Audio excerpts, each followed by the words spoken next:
स्वागत है दोस्तों आप सभी का हमारे इस नए YouTube channel RJ technical education में। आज से हम अपनी नई क्लास स्टार्ट करने वाले हैं जिसका नाम है इलेक्ट्रिकल इंजीनियरिंग।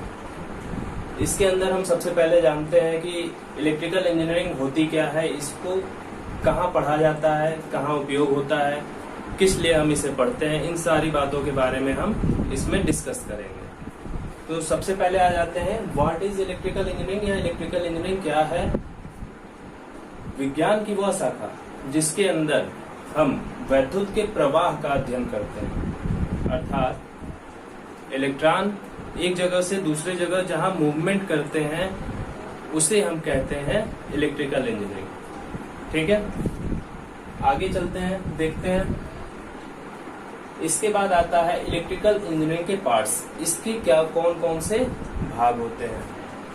इलेक्ट्रिकल इंजीनियरिंग के पार्ट्स में आता है सबसे पहले जनरेशन, ट्रांसमिशन, कंट्रोल सिस्टम और यूटिलाइजेशन। जनरेशन का मतलब होता है वैद्युत ऊर्जा का उत्पादन करना।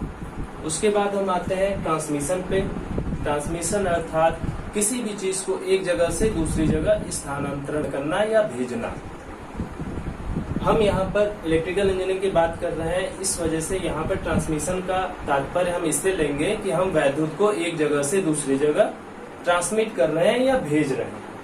उसके बाद आता है कंट्रोल सिस्टम। अब इसकी क्या जरूरत पड़ती है। कंट्रोल सिस्टम किसी भी इलेक्ट्रिकल इंजीनियरिंग में, पावर सिस्टम में इसका यूज किया जाता है, क्योंकि कभी कभी हमें जरूरत पड़ती है, कहीं पे लाइट देनी होती है, कहीं पे लाइट नहीं देनी होती है, या कभी अगर हमारे सिस्टम में कोई फॉल्ट आ जाए तो हमें उसको कट भी करना होता है। इसके लिए हमें पढ़ने की आवश्यकता होती है कंट्रोल सिस्टम की। इसके बाद हमारा आता है यूटिलाइजेशन, अर्थात वैद्युत ऊर्जा का उपयोग करना।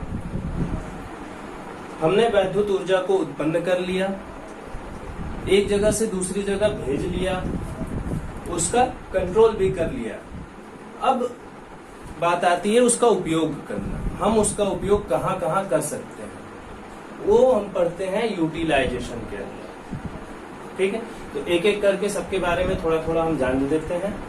जनरेशन, जनरेशन कहाँ होता है, कैसे होता है, किन किन चीजों से होता है।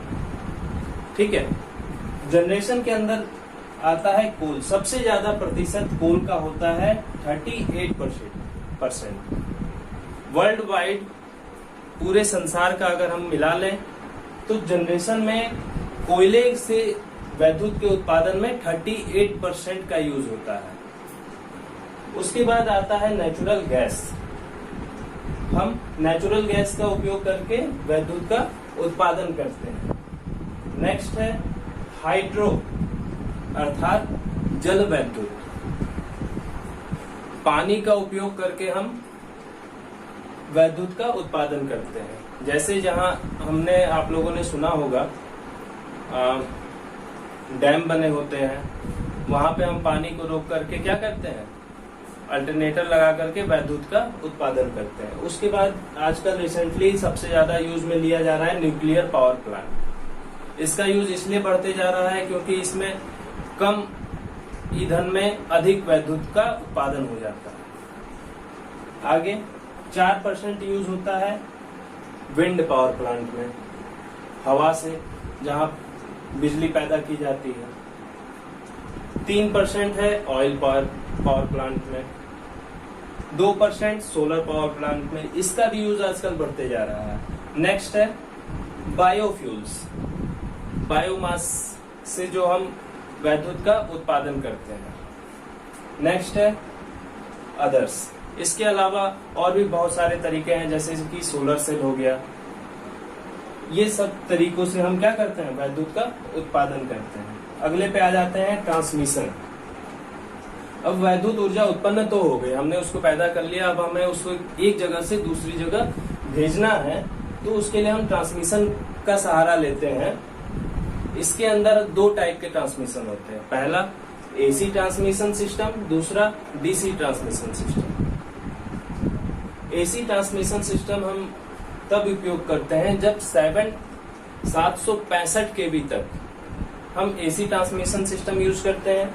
उसके ऊपर 800 केवी के लिए हम डीसी ट्रांसमिशन सिस्टम यूज करते हैं। ये ऐसा क्यों होता है, ये हम आगे पढ़ेंगे। नेक्स्ट आता है कंट्रोल सिस्टम। इसके अंदर हम लोग पढ़ते हैं सर्किट ब्रेकर्स, रिले और अदर प्रोटेक्शन डिवाइसेस के बारे में, जिससे हम अपने इक्विपमेंट्स की जो बहुत ही महंगे आते हैं जैसे ट्रांसफार्मर हो गया या अदर जो भी इक्विपमेंट है, उनकी प्रोटेक्शन हम उन्हें किसी दोष से कैसे बचा सके, इसका हम अध्ययन करते हैं। उसके बाद है यूटिलाइजेशन। यूटिलाइजेशन के अंदर हम लोग इल्यूमिनेशन, सबसे ज्यादा उपयोग होता है वैद्युत का किसमें, प्रकाश के रूप में। वैद्युत ऊर्जा का सबसे ज्यादा उपयोग हम लोग करते हैं प्रकाश के रूप में। उसके बाद आता है इलेक्ट्रिकल हीटिंग। फैक्ट्रियों में इसका उपयोग होता है इलेक्ट्रिकल हीटिंग का। नेक्स्ट है इलेक्ट्रिकल ट्रैक्शन। आजकल इसका उपयोग बहुत ज्यादा बढ़ते जा रहा है, क्योंकि कोयले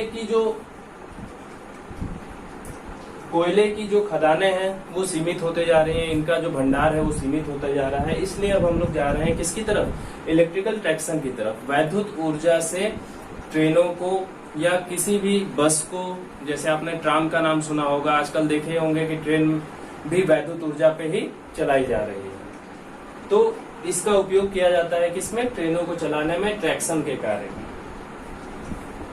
तो आज के लिए बस इतना ही, धन्यवाद।